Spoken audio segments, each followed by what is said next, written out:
Hey everyone, welcome back to my channel. My name's Saga and I'm an aerospace engineering student at the University of Sheffield. And today I have the first part of a sort of podcast style video with my friend Dan, who also studies aerospace. And what we're going to do is we're going to discuss some tips about how you can make the most of your time as an engineering student at uni, and just how you can really enjoy your time at university.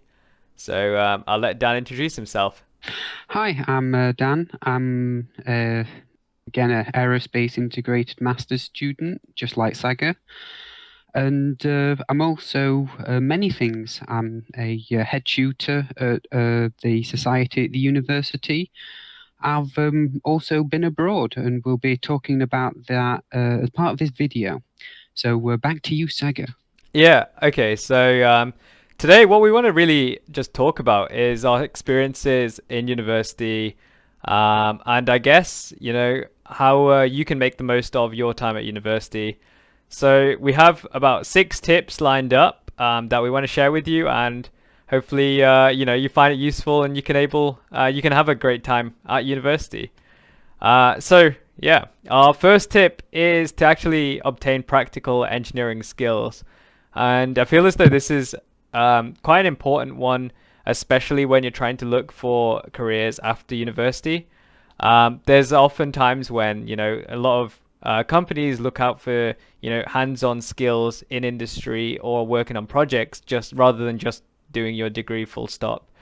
Um, and there are many ways to do this. I know myself and Dan, we've been involved in student projects, so we've got a lot of practical skills through that. And the other route is internships as well. And I think there's a good way and a good mix of methods you can use to get these experiences. And I think Dan could probably share as well what his thoughts are as well on this. Yeah, so getting experience in practical engineering is important, but then you also need to remember to look at your soft skills. For example, a company doesn't want to just employ a robot that sits there and does mechanics calculations. They want a person that they can talk to, that they can have in front of clients and do presentations. So it's also very important to get involved in some societies and to work on your other softer skills other than just hard engineering. For example, you could be a academic rep like I was. So you would be communicating what the needs of students in your year are to your department so that they can improve the course for everyone. There's also that I have been a head tutor at GraphCAD, where I teach SolidWorks. So while SolidWorks as a skill is very good for hard engineering, the teaching of it and the presentation skills that you develop are incredibly valuable, especially to employers, as they want to see that you're not just a robot. Yeah, this is true. This like the soft skill side of things actually relates into tip number 2, which is traveling for free through university. There's many ways you can do this. So some of the ways that I've traveled for free through university is being involved in student projects. So I was involved in a project that allowed me to go to the US between the summer of my first and second year, and as well again between my second and third year. Um, so being able to travel really helps you to build relations with other people from across the planet. And again, I went on a study abroad to Sydney, which also expanded my network of people that I knew. And I think integrating in different cultures through traveling is really helpful in terms of you developing your soft skills and just becoming more independent as a person. I know Dan has also gone and studied abroad multiple times. So, Dan, do you have anything else to add on this point? There's not a huge amount else to add, other than that uh, when you're studying abroad or doing anything abroad in another country, it really helps you put into perspective how different the rest of the world can or is. So, for example, I spent a summer school in South Korea at Sungkyunkwan University, and I found that it's incredibly challenging to get used to being in a country where English isn't the first language. And when you're going up to speak to somebody, there's a reasonable chance that they won't be able to understand what you're saying. So Yeah. it can help present these challenges so you better understand them for when you approach them in the future.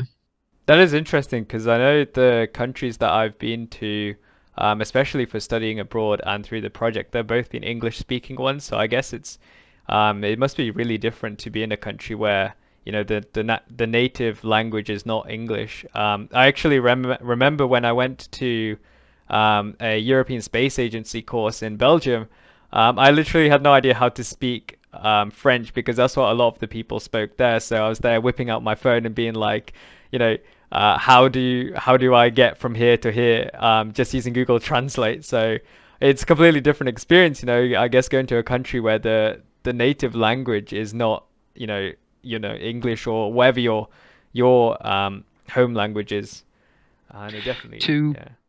add on to that, there's also my time that I spent as a year abroad in Hong Kong Hmm. at the Hong Kong University of Science and Technology, where I found that even though English is an official language of Hong Kong, along with it being the language of tuition at the university, it was actually incredibly difficult to make friends over there, as soon as classes were finished, people went off into their friend groups and spoke Cantonese. So I actually found that I made more friends with people from mainland China who spoke Mandarin instead because we communicate in English, whereas the locals there were actually communicating in a different language effectively. Yeah, I guess that then it just goes to show, like being able to travel whilst you're in uni is such a great opportunity. Not only because, traveling in general is great because you get to explore the rest of the planet, but it's just, I guess you learn the skills of how to become more inclusive of other people's culture. And in general, you just get to have a broader range of skills than you would have if you would have just, stayed at your home uni throughout your degree, really, without exploring the wider world that's out there. So, yeah, I mean, myself and Dan would definitely recommend that, you at least go and do stuff abroad through uni because there's so many opportunities that uni has where you don't have to spend any money at all and you get to go to some amazing places. So definitely go abroad if you can because you want to make the most of the money you spend at uni. And so, having a free holiday in essence, should I say, it's probably a top way of doing that. Um, so the other tip that we want to share is, well, what I think is really important is being able to code, especially if you're a hard tech engineer. So I know in our course in aerospace, we barely do any programming within the course, apart from maybe the odd MATLAB script. But I think since programming is so important nowadays, I'd say spend the time to learn this outside of your degree because it can really help later on in getting a job or if you want to start a company. And I think knowing code or knowing how to write code, should I say, has really helped me in terms of getting a graduate job after university. And I don't think I would be here with a offer from a company if I didn't know how to code. I don't know if you have anything else to add on to this, Dan. Yeah, so whether it's production lines or whether it's working in the cloud with developing applications, everything has software to it. Hmm. So, for example, my final year project, I'm working on connecting an actual or developing a method of connecting a physical PLC, so a controller for a production line, and connecting it to a digital model so that I can extract the data and send it to the cloud for further processing. That is all software based, and it's all about programming and being able to understand what is possible and then implementing it. Yeah, and I actually made another video before that if you're watching this video, you can check out to show why software is so important and such a necessary skill. So yeah, definitely check that video out. But ultimately, if you're doing like a hard tech engineering degree where you have minimal exposure to software, I definitely would recommend learning it in your spare time. Because, you know, as a student, you know, you're not going to be working completely all the time. So I'd say, you know, definitely make time and spend learning how to code to a decent level, because it can help you in the long run for sure.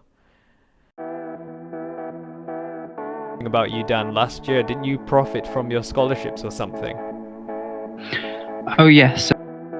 I became a project leader of a student project where I led a team to develop a sun tracking telescope system. Dan was actually in my team. Yeah, if you know thought this was useful, enjoyed it, did you learn anything new, comment down below. Like the video and subscribe if you want to see more videos like this. Thanks, Dan, for coming on this video and sharing your thoughts, really. And yeah, any final words you want to tell people watching this if they're, you know, going into engineering or thinking about engineering? I would like to say that you need to like, comment, and subscribe to Mr. Saga here, as he is a wonderful YouTuber. Thank you very much, Dan. I appreciate that a lot. Oh well, take care, everyone. Enjoy whatever you're doing, wherever you are, and see you in my next video. Adios, amigos.